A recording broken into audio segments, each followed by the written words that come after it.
जो घर बर्बाद हुए, जब उस बहन का पति उससे लड़ता था तो वो 100 गालियां देती थी केजरीवाल को, और वही बद्दुआएं लगी है कि केजरीवाल जी की पूरी टीम सिमट के जितने धुरंधर थे, जितने मुखिया थे, सब घर जाकर के दुबक के बैठ गए।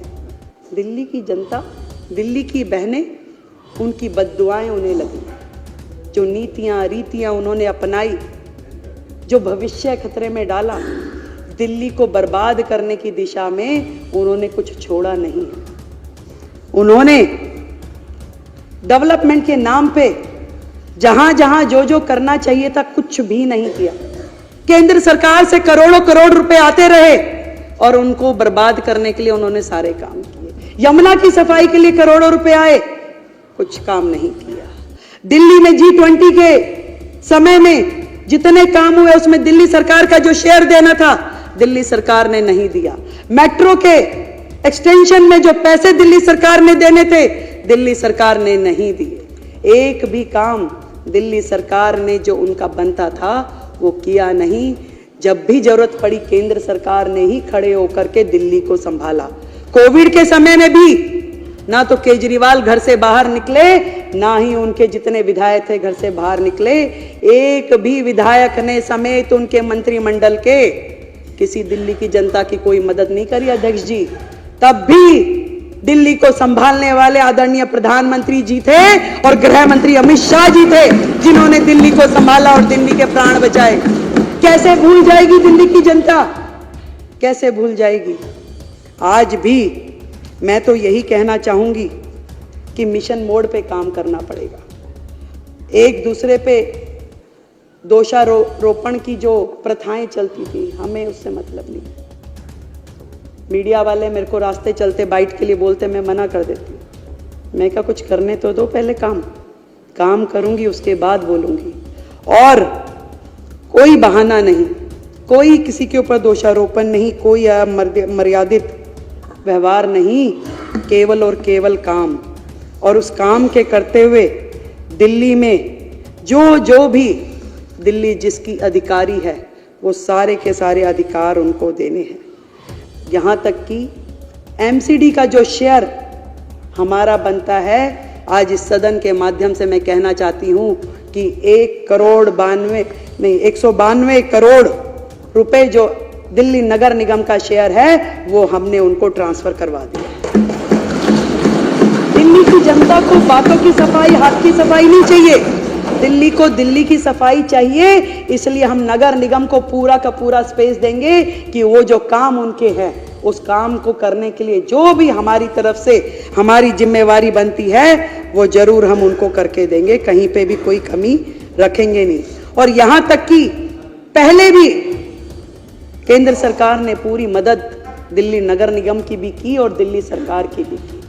ये तो इनके मन में इनकी नीयत और नीति दोनों ही भ्रष्ट थी। जब यमुना की सफाई केजरीवाल जी ने नहीं करी, बार बार वादा करने के बाद भी, तो माननीय NGT ने एक समिति बनाई, उसके अध्यक्ष के रूप में LG साहब को मनोनीत किया और ये कहा कि यमुना की सफाई करवाएं। तो केजरीवाल साहब को डर लग गया, उन्हें लगा कि अरे ये काम हो जाएगा और मैं तो रह जाऊंगा कि दिल्ली की जनता कहेगी देखिए वायदा आपने किया था, काम LG साहब कर रहे हैं। तुरंत उन्होंने स्टे ले लिया, सुप्रीम कोर्ट चले गए। पहली सरकार होगी जो अपने राज्य में काम होने के खिलाफ जाकर के स्टे ले ले, और उन्होंने यमुना की सफाई होने नहीं दी। यही सेम काम उन्होंने जब कूड़े के पहाड़ हटने चाहिए और वो कुछ नहीं कर पा रहे थे, तो NGT ने समिति बना करके LG महोदय को अध्यक्ष बनाया, कहा कि ये पहाड़ हटने चाहिए, ये काम होना चाहिए। और हमारी केंद्र की सरकार ने, हमारे नितिन गडकरी जी ने NHAI के माध्यम से जितना भी यहाँ पे वेस्ट था उसको ले जा के सड़कों, जो नई सड़कें बन रही थी उसमें उसको यूज किया और बहुत बड़ा एरिया खाली होता गया, चलता गया, परंतु उनको ये भी सुहाया नहीं। और केजरीवाल साहब ने वहां पर भी कोर्ट में जाके स्टे ले लिया कि ये काम भी दिल्ली में होना नहीं चाहिए। कितने शर्म की बात है कि दिल्ली का विकास उनकी प्रायोरिटीज में था ही नहीं। वो एक रिमोट से कई सरकारें चलाना चाहते थे, कभी पंजाब की, कभी दिल्ली की, और कभी अन्य अन्य राज्यों में जाकर के गोवा भी मैं ही चलाऊंगा, यूपी भी मैं ही देखूंगा, हरियाणा भी मैं ही करूंगा, ऐसा महत्वाकांक्षी व्यक्ति दिल्ली के भाग्य में लिखा था। अच्छा हुआ छूट गया।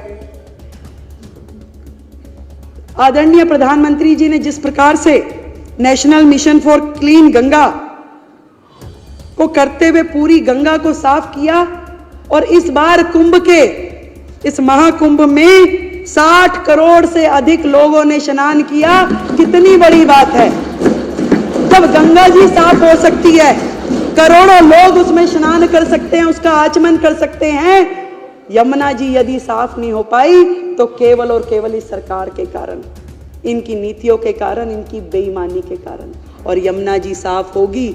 आदरणीय प्रधानमंत्री जी ने जो विजन यमुना जी के लिए, दिल्ली के लिए लिया है, निश्चित रूप में इस बार डबल इंजन की सरकार उसके लिए काम करेगी। अभी आशीष जी ने बताया कि माननीय गृह मंत्री जी के साथ जो आज हमारी मीटिंग हुई, मैं सोच रही थी कि इतनी बड़ी सरकार, इतने सारे राज्य, पर दिल्ली के लिए जो उनकी चिंता है, दिल्ली के लिए जो उनका कंसर्न है, वो हम सबका सौभाग्य है कि आज उन्होंने छोटे छोटे विषय पे भी बड़े से बड़े अधिकारियों के साथ में मीटिंग कर ये कहा कि दिल्ली में समर एक्शन प्लान, दिल्ली में मानसून एक्शन प्लान की तैयारी की जाए, ताकि दिल्ली की जनता परेशान ना हो, दिल्ली की जनता को वो तकलीफें दोबारा झेलनी ना पड़े।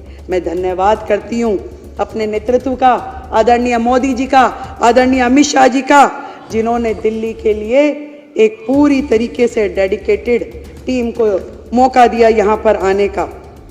मैं वो सारी चीज़ें जो दिल्ली के लिए सोची गई हैं, दिल्ली के लिए जो करनी है, एक बार फिर से अपनी बात को दोहराती हूँ कि दिल्ली की मुख्यमंत्री के रूप में इस सदन में फिर से एक बार ये संकल्प लेती हूँ कि मैं और मेरी सरकार का हर मंत्री, हर विधायक, अधिकारी, कर्मचारी जनता के लिए सदैव उपलब्ध रहेंगे और सेवक के रूप में कार्य करते रहेंगे।